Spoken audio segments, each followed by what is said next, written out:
പ്രിയമിത്രങ്ങളെ, നമസ്കാരം. ഇന്നത്തെ പുതിയ കഥയിലേക്ക് ഏവർക്കും സ്വാഗതം. ഞാൻ മനോജ്. എനിക്ക് 30 വയസ്സ് പ്രായമുണ്ട്. വിവാഹം കഴിഞ്ഞിട്ട് 3 വർഷമായി. ഭാര്യയുടെ പേര് സൗമ്യ. കുട്ടികളൊന്നും ഇതുവരെ ആയിട്ടില്ല. അറേഞ്ച്ഡ് മാരേജ് ആയിരുന്നു ഞങ്ങളുടേത്. എന്റെ വീട് സാമ്പത്തികമായി നല്ല നിലയിലായിരുന്നു. അച്ഛൻ റിട്ടയർഡ് തഹസീൽദാർ ആയിരുന്നു. എനിക്ക് ജോലി ദുബായിൽ ആണ്. സൗമ്യയും ദുബായിൽ കൊണ്ടുപോകണമെന്ന ഡിമാൻഡിൽ അവളുടെ വീട്ടുകാർക്ക് ഈ വിവാഹത്തിന് നല്ല താല്പര്യമായിരുന്നു. എന്റെ വീട്ടിൽ ഞാൻ ഒറ്റ മോനായിരുന്നു. ചേട്ടനോ അനിയനോ പെങ്ങളോ ഒന്നും തന്നെ ഇല്ല. സൗമ്യയുടെ അച്ഛൻ നേരത്തെ മരിച്ചുപോയതാണ്. അവളുടെ കുടുംബവും സാമ്പത്തികമായി നല്ല ഉയർച്ചയിലായിരുന്നു. സൗമ്യയ്ക്കൊരു ചേച്ചിയും അമ്മയും മാത്രമേ ഉണ്ടായിരുന്നുള്ളൂ. ചേച്ചിയുടെ പേര് സുബി. 36 വയസ്സുണ്ട് സുബിക്ക്. ചേച്ചിയെ കല്യാണം കഴിച്ചിരിക്കുന്നത് അവളുടെ വീടിനടുത്ത് തന്നെയാണ്. സുബിയുടെ ഹസ്ബൻഡ് ബാംഗ്ലൂരിൽ ഒരു കമ്പനിയിൽ ജോലി ചെയ്യുന്നു. നമ്മുടെ കഥയിലെ നായിക എന്ന് പറയുന്നത് സൗമ്യയുടെ ചേട്ടത്തി സുബിയാണ്. നല്ല വെളുത്ത നിറം, തടിച്ചുരുണ്ട ശരീരപ്രകൃതി, ചെവിയുടെ ഇരുവശങ്ങളിലും താഴോട്ട് ചെമ്പിച്ച കുഞ്ചിരോമങ്ങൾ. അവൾക്ക് 2 കുട്ടികളാണ്. പക്ഷെ കണ്ടാൽ പറയില്ല കേട്ടോ. മുന്നഴകും പിന്നഴകും നല്ല ഉരുണ്ടുതുടുത്ത ഒരു അടിപൊളി പീസ് തന്നെയായിരുന്നു അവൾ. ഞാൻ ആദ്യമൊന്നും ചേച്ചിയെപ്പറ്റി അങ്ങനെയൊന്നും വിചാരിച്ചിരുന്നില്ല. കാരണം ഞാൻ അധികം അവളുടെ വീട്ടിൽ ചെന്ന് നിന്നിട്ടില്ല. ലീവിന് വരുമ്പോൾ 1-2 ദിവസം മാത്രമേ നിൽക്കാറുള്ളൂ. പക്ഷെ ദുബൈയില് പ്രൊജക്ട് തീർന്നു. അടുത്ത പ്രൊജക്ട് സ്റ്റാർട്ട് ചെയ്യും വരെ എന്നോട് നാട്ടിൽ പൊയ്ക്കോളാൻ കമ്പനി പറഞ്ഞു. നാട്ടിൽ വന്ന് 2 മാസം കൊണ്ട് കയ്യിലെ കാശ് മുഴുവൻ തീർന്നു. ഭാര്യ ദന്ത ഡോക്ടർ ആയതുകൊണ്ട് അവൾക്ക് അവരുടെ നാട്ടിലെ ഒരു ക്ലിനിക്കിൽ ജോലിക്ക് കയറി. ഫ്രീ കിട്ടിയ സമയം പാഴാക്കാതെ ഞാനൊരു കോഴ്സിന് ചേർന്നു. തൃശൂർ വരെ പോയി വരാൻ എളുപ്പം അവളുടെ വീട്ടിൽ നിന്നായിരുന്നു. അതുകൊണ്ട് താമസം പൂർണ്ണമായും ഭാര്യ വീട്ടിലേക്ക് മാറേണ്ടി വന്നു. സുബി ചേച്ചിയുടെ 2 തലതെറിച്ച പിള്ളേരുടെ ശല്യം ഒഴിച്ചാൽ എല്ലാം നല്ല രീതിയിൽ തന്നെയായിരുന്നു. രാവിലെ ഭാര്യ ക്ലിനിക്കിലാക്കി വീട്ടിൽ വന്ന് കുളിച്ച് ഭക്ഷണമൊക്കെ കഴിച്ച് 10 മണിയാവും ഇറങ്ങാൻ. വൈകിട്ട് 3 മണിക്ക് തിരിച്ചു വരും. പിന്നെ കിടന്ന് ഒന്ന് ഉറങ്ങും. 6 മണിക്ക് ഭാര്യയെ പോയി വിളിച്ചുകൊണ്ട് വരും. ഇതായിരുന്നു പുതിയ പരിപാടി. സുബി ചേച്ചിയും അമ്മയും വീട്ടിൽ ഫുൾ ടൈം പണികളും കുട്ടികളുടെ പിന്നാലെ ഓട്ടമൊക്കെയാണ്. ഒരു ദിവസം ഞാൻ TV കണ്ട് സോഫയിലിരിക്കുമ്പോൾ സുബി ചേച്ചി കുഞ്ഞിന് ഭക്ഷണം കൊടുക്കാൻ വന്ന് നിലത്തിരുന്നു. കുഞ്ഞിനെ നോക്കുന്നതിനിടയിലാണ് ഞാൻ ആ കാഴ്ച കണ്ടത്.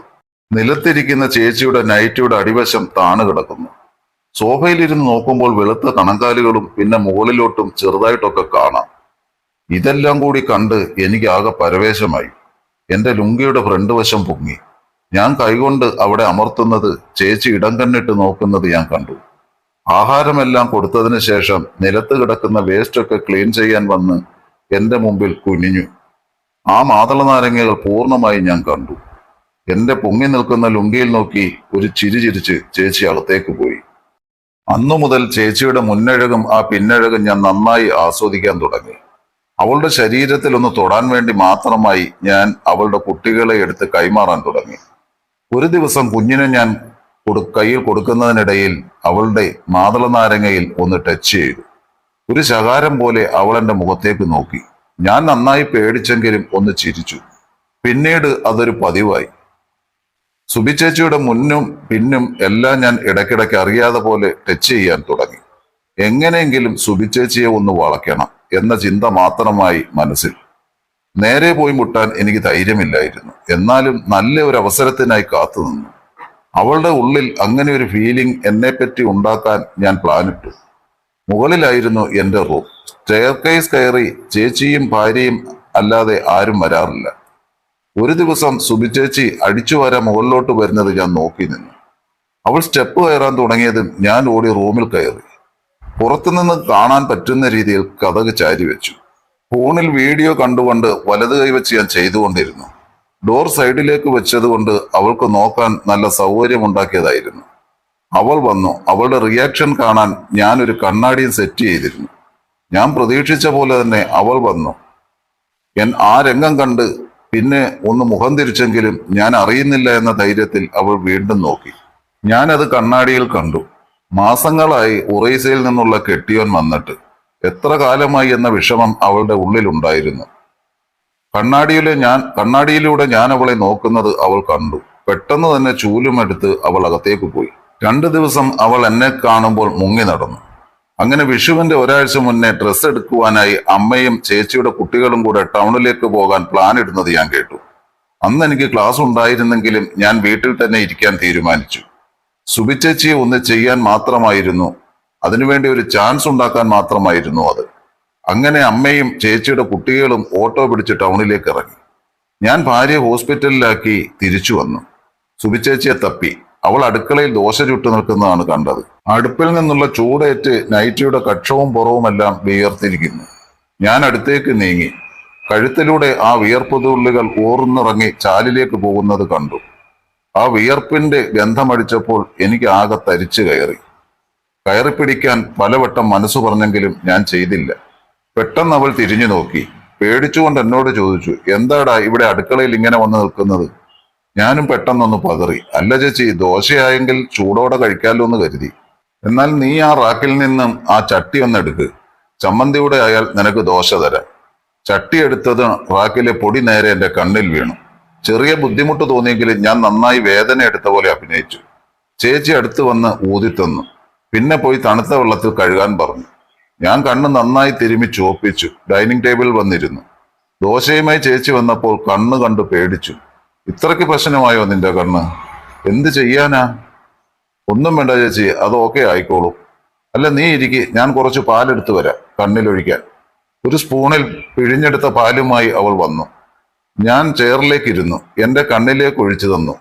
കൂടുതലായതുകൊണ്ട് ഒലിച്ചെന്റെ മീശയിലെത്തി. ഞാനത് നാക്കുകൊണ്ട് നക്കി. ഒരല്പം ധൈര്യം സംഭവിച്ച് ഞാൻ ചേച്ചിയോട് ചോദിച്ചു, പാൽ നല്ല രുചിയുണ്ട്, കുറച്ച് കുടിക്കാൻ കൂടി തന്നൂടെ? ദോശ വിളമ്പിക്കൊണ്ടിരുന്ന അവളുടെ മുഖത്ത് നോക്കി ഞാൻ ചോദിച്ചു. അഭിമോൻ നന്നായി കുടിക്കുന്നുണ്ട്, എന്നിട്ടും ഇപ്പോഴും രണ്ടും നിറഞ്ഞു നിൽക്കുക. ഞാൻ എന്നും പിഴിഞ്ഞു കളയുക പതിവ്. അയ്യോ ചേച്ചി, ഇത്രയും നല്ല സാധനം വെറുതെ കളയാതെ എനിക്ക് തന്നൂടെ? നീ ഇപ്പോ ദോശ കഴിക്ക്, ബാക്കി പിന്നീട് ആലോചിക്കാം. ഇതും പറഞ്ഞ് അവൾ അടുക്കളയിലേക്ക് പോയി. ഞാനിരുന്ന് ദോശ കഴിക്കുന്നതിനിടയിൽ ഒരു കുഞ്ഞു ഗ്ലാസുമായി അവൾ വന്നു. എന്നാ നീ ചോദിച്ച സാധനം, ഇന്നത്തേക്ക് മാത്രം ഉള്ളു, എന്നും ചോദിക്കാൻ നിൽക്കേണ്ട കേട്ടോ. എന്റെ കണ്ണിലെ ആ സന്തോഷം കണ്ട് അവൾ ചിരിക്കാൻ തുടങ്ങി. ഞാൻ ഗ്ലാസ് വാങ്ങി മുത്തി കുടിച്ചു കഴിഞ്ഞ് ഗ്ലാസ് വെച്ച് ഞാൻ പറഞ്ഞു, എന്താ ഒരു ടേസ്റ്റ്! ഇത് നേരിട്ട് കുടിച്ചിരുന്നാൽ ഇതിലും ടേസ്റ്റ് ആയേനെ. അയ്യടാ, അവന്റെ ഒരു പൂതി, എണീറ്റ് പോടാ.